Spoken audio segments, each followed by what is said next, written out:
आज हम बात करेंगे अनएक्सप्लेन्ड इनकम और एसेट्स पे, और इसके साथ साथ अमेंडेड असेसमेंट पे। यानी कि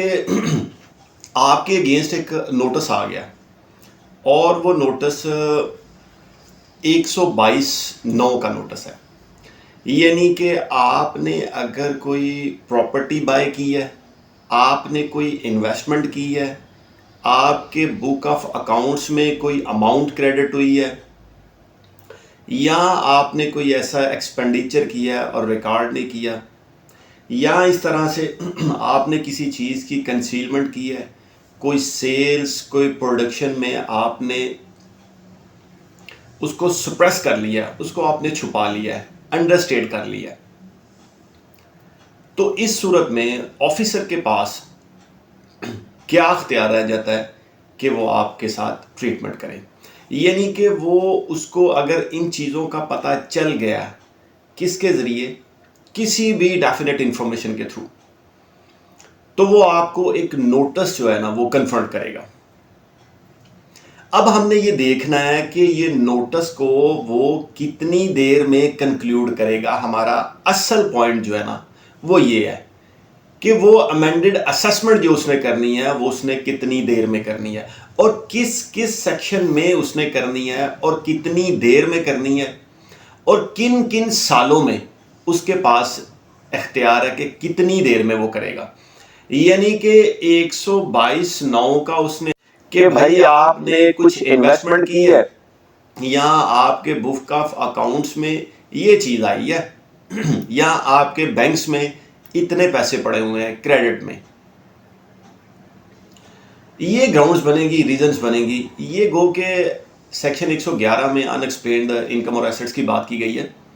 लेकिन वो आपको 122(9) के नोटिस में वो आपको कन्फ्रंट करेगा। अब 30/6/2021 और 22 में 30/6/2022 फाइनेंस एक्ट में बिल्कुल क्लैरिटी आ गई कि भाई आपने 111 का नोटिस जो है ना वो सेपरेट से जारी नहीं करना, वो आपने 122(9) के साथ ही आपने लिख देना है जो भी ऑफिसर की इंटेंशन है। लेकिन इससे पहले ये ज़रूरी था कि आप एक सेपरेट नोटिस पहले कन्फर्म करें। ये तो सुप्रीम कोर्ट की जजमेंट भी आ गई इस पर, मंसूर अली शाह साहब हैं, उन्होंने इस पर दी, मिल्लेट ट्रैक्टर पे जजमेंट उन्होंने दे दी कि भाई आपने अगर 2018, 19, 20, 21 और 22 तक का आपका अगर केस है तो पहले आपने 111 की प्रोसीडिंग स्टार्ट करनी है ऑफिसर ने,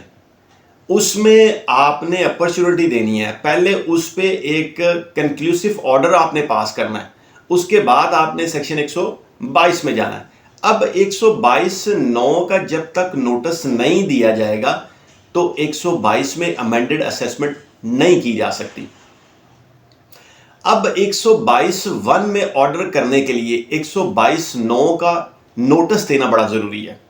ठीक है, 30/6/2022 तक उस नोटिस में पहले 111 का नोटिस वो कन्फर्म करेगा, लेकिन इसके बाद उसके लिए ऑफिसर के लिए जरूरी नहीं है कि वो आपको एक सेपरेट नोटिस जारी करे। यानी कि 122(9) में आपको वो अपॉर्चुनिटी ऑफ बीइंग हर्ड जो है ना वो प्रोवाइड कर रहे हैं। वो ये कह रहे हैं कि भाई आ जाए और हमें बता दें कि ये आपने इन्वेस्टमेंट किन ज़रा से की है, आपके पास कौन सा ऐसा ज़रिया था, आपके पास कोई जॉब का था, आपके पास कोई बाहर से पैसे आए, बैरून मुल्क से आए, या आपने कोई इनहेरिटेड प्रॉपर्टी सेल की, इस तरह से किस तरह से आपके पास पैसे आए वो हमें ज़रा आप एक्सप्लेन कर दें। अगर आप एक्सप्लेन नहीं करते तो ऑफिसर ने 122(9) का नोटिस जब आपको सर्व करवा दिया तो उसके बाद 30/6/2022 तक उनके पास ये इख्तियार है कि वो 122(9) का नोटिस देने से 120 दिन के अंदर वो 122(9) के नोटिस को कंक्लूड करेंगे और ऑर्डर पास कर देंगे। अब 30/6/2022 के बाद, फाइनेंस एक्ट 2022 के बाद, यानी पहला साल बनेगा 2023 का, तो वहां पर अगर 122(9) का नोटिस है तो वो ऑफिसर ऑर्डर करेगा उसमें 180 डेज में, ये अमेंडमेंट आ गई। अब ये नोटिस अगर जारी हुआ है आपको ऑन और after the first day of July 2021, ये बात आपने याद रखनी है कि 1/7/2021 या उसके बाद ये 122(9) का नोटिस अगर जारी हुआ तो फिर इसने 2022 के लिए 120 डेज में इसने कंक्लूड होना है और 180 डेज में इसने 2023 में कंक्लूड होना है, 2023 के लिए कंक्लूड होना है। अब आप ये केस उठा लें 2018 का, 19 का, 20 का, 21 का, यानी कि आपको जो नोटिस सर्व हुआ वो 1/7/2021 या उसके बाद हुआ, तो फिर आपने ये देखना है कि यार इसने कंक्लूड 120 डेज में होना है या 180 डेज में होना है। और इसमें जो आपने खुद से एडजर्नमेंट लेनी है उसको आपने इस पीरियड से एक्सक्लूड कर देना है। अगर आपका केस जो है ऑल्टरनेट डिस्प्यूट रेजोल्यूशन कमेटी में फाइल्ड है तो उस पीरियड को निकाल देना है। अगर आपने इस पे कोई स्टे ले रखा है तो उस पीरियड को निकाल देना है, या आपने खुद से कोई एडजर्नमेंट ले रखी है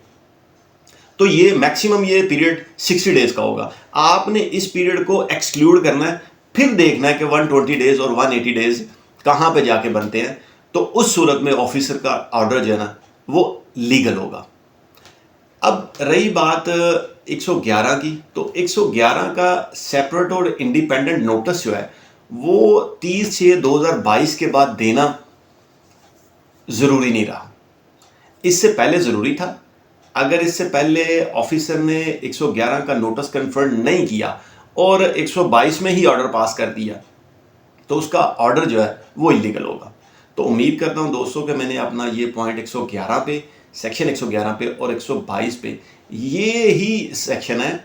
जिसमें ऑफिसर के पास पूरा अख्तियार है कि वो आपके अगेंस्ट इंटेंडेड है और आपके अगेंस्ट कोई ऑर्डर पास कर सकता है और उससे वो रेवेन्यू जनरेट कर सकता है। तो उम्मीद करता हूं कि मैंने अपना ये पॉइंट आपसे शेयर किया है और ये इंतहाई इंपॉर्टेंट पॉइंट था क्योंकि यही सेक्शन है, इसमें ही ऑफिसर के पास इख्तियार है कि वो ऑर्डर पास कर सके। तो